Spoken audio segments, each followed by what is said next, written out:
Attention, Vikings fans. Unpopular decisions behind the scenes, ignored contracts, and a $1 million investment that could bench a beloved veteran. The locker room is boiling in Minneapolis. On one side, one of the most promising offensive targets is being quietly discarded.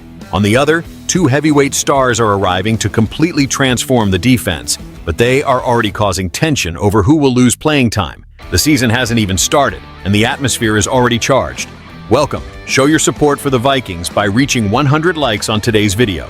His name is Jalen Nailor, known as Speedy and regarded by analysts as the best-kept secret of the Vikings' offensive roster. The wide receiver is on a collision course with the franchise's future, and the reason is not performance. At 26 years old, Nailor finally enters a key season of his career, healthy, with a promising quarterback, and in a scheme that values his deep explosiveness. Yet, recent rumors indicate an inevitable parting at the end of the year, and worse, with total indifference from the management. Nailor was a 6th-round pick in the 2022 draft and has since been earning his spot through patience and merit. In 2024, with solid production as WR3, he began to attract attention outside of Minnesota. Analysts like Matt Holder from Bleacher Report even labeled him a vital piece for a rebuilding offense. But behind the scenes, what is heard is the opposite. No talks of a contract extension, not even a public acknowledgement of his value. This, even with Nailor being projected as a starter alongside rookie J.J. McCarthy in 2025. The situation worsened after Darren Wolfson's interview on the podcast Minnesota Sports with Mackey and Judd. According to Wolfson, the Vikings management hasn't even initiated talks about an extension with Nailor. More than that, the insider stated that the most likely scenario is for the receiver to contribute this season and in March sign with another team. It's a statement that not only discourages fans, but raises doubts about the franchise's strategic coherence. And there's a parallel that reinforces this narrative. Patrick Jones, an edge rusher who had a good season with the Vikings, was rewarded with a contract in Carolina. Wolfson himself used this case to illustrate Nailor's likely fate. Silent success on the field, but no future in Minnesota. And if there's one thing that frustrates fans, it's seeing homegrown talent leave without resistance, simply for lacking enough marketing. On the field, Nailor needs to correct specific details. He had 4 drops last season, a number that could jeopardize his status as a reliable target. But his average yards per reception and versatility in the slot show that there is a player on the rise. In a team that has invested in a rookie quarterback like McCarthy, maintaining reliable weapons should be a priority. The problem is that the management seems to have a different logic: cost-benefit at any price. They drafted Trent Felton, who could inherit Nailor's spot in 2026 for a rookie minimum salary. This would explain the disinterest in extending Speedy's contract. But then comes the thornier question: is the team willing to give up a proven talent to save a few million? It's clear that Nailor's salary in 2026 won't be among the lowest. If he repeats a consistent season, even as a third option, his market value could exceed $8 million per year. And if he explodes alongside McCarthy, it could be much more. But that's precisely where the dilemma reveals itself. Bet on success now or save for the future. It's worth noting that this isn't the first time the Vikings have let talent slip away for economic reasons. KJ Osborne, another promising receiver who left the franchise with little resistance, is now a relevant piece on a conference rival. And the fan base remembers well how much that hurt. History threatens to repeat itself with Nailor. The lack of dialogue with Nailor is not just a technical choice, it's a clear message. The team is prioritizing other positions, as we will see next, and accepting the loss of a player developed in-house, even though he is exactly what McCarthy needs most: a fast, smart wide receiver integrated into the system. In a year when the rookie quarterback will have the NFL's eyes on him, the cost of not providing him with a stable group could be high. And for those who think Nailor is just a rotation piece, consider this.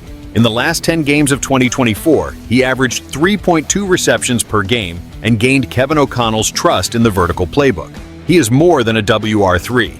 He is a developing player with built chemistry, something rare and valuable. The risk of losing him is significant, and the loss would be even greater if he shines in another jersey in 2026. But while the team remains silent, Nailor continues to train as if it were his last year, because it might very well be. Now, if the management doesn't want to invest in offensive talents that have already proven their worth, it's because they have other priorities. And the answer lies on the defensive side of the ball. Jonathan Allen is the loudest name in the Vikings' defensive overhaul, and it's no coincidence.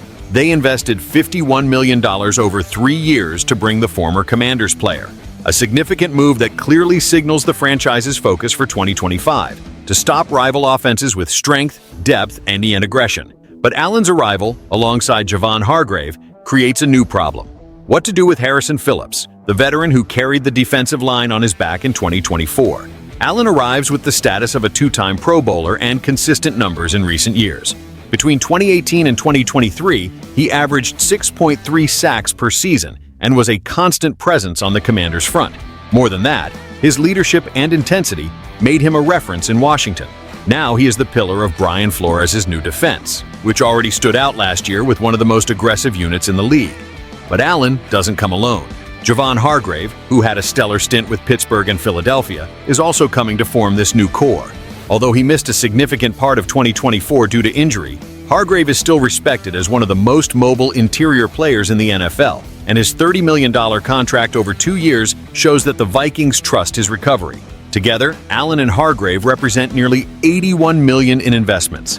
This, combined with the $15 million renewed with Harrison Phillips, forms a very expensive defensive line, and naturally raises questions about playing time, rotation, and egos. After all, Phillips led the team in snap participation in 2024, 59.4%, and was essential against the run game. Will he accept a drastic reduction in minutes? Coach Flores has a history of using versatile defensive lines with constant rotation and multifunctional players. But with Allen and Hargrave, he may redesign his scheme. Allen is more physical, Hargrave is more explosive, and both are more productive in pass rush than Phillips. Tactically, the veteran could become a specialist in running situations, which means, in practice, less field time and less prominence. Another point is that the Vikings led the NFL in sacks in the final stretch of 2024. With the addition of 2 interior beasts, this number is expected to rise even more. Internal pressure becomes a lethal weapon, especially against mobile quarterbacks who have dominated the NFC in recent years. Allen and Hargrave form, on paper, the best DT duo for the Vikings since the Williams-Wall era. But it's not just Phillips who will likely lose playing time. Players like Jonathan Bullard and Jerry Tillery, who had over 40% of the snaps last year, may be waived or pushed to the end of the rotation. The team also invested heavily in the draft, bringing in Levi Drake Rodriguez and Tyrion Ingram Dawkins, names that are already pressing for minutes in 2025. The scenario is clear. The defense is more talented and deeper, but also more expensive and competitive. This could be excellent in the short term, but dangerous in the long term. The risk of losing chemistry, dividing the locker room, or generating dissatisfaction increases, and coach Kevin O'Connell will have to manage this with a firm hand. The financial impact is also noteworthy. Even with the big contracts, the Vikings are still only the 14th team that spends the most on their defensive line. Does that mean they found good deals? Or that the cap will explode soon, forcing unexpected cuts? The fact is that Allen is coming to be more than a tactical piece. He will be a vocal leader, a thermometer for the locker room, and a benchmark for performance standards. If his presence brings out the best in Hargrave and pushes young talents like Levi Rodriguez, the investment will have been worth every penny. But if the excess of names generates internal noise, the bet could become costly. In summary, the Vikings are all in on a dominant defensive front. But as we saw with Naylor, every choice has a cost. And in this case, the cost could be undervaluing those who have held the fort until now. Final opinion. The Vikings management is clearly prioritizing defense in 2025, which might make sense on paper. But by abandoning talents like Naylor on offense and stacking heavyweight veterans on the DL, they risk creating internal and strategic imbalance.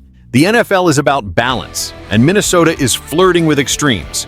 Now we want to know, do you agree with the decision to let Jalen Naylor leave without attempting a renewal? Or do you think the Vikings are right to concentrate investments on defense?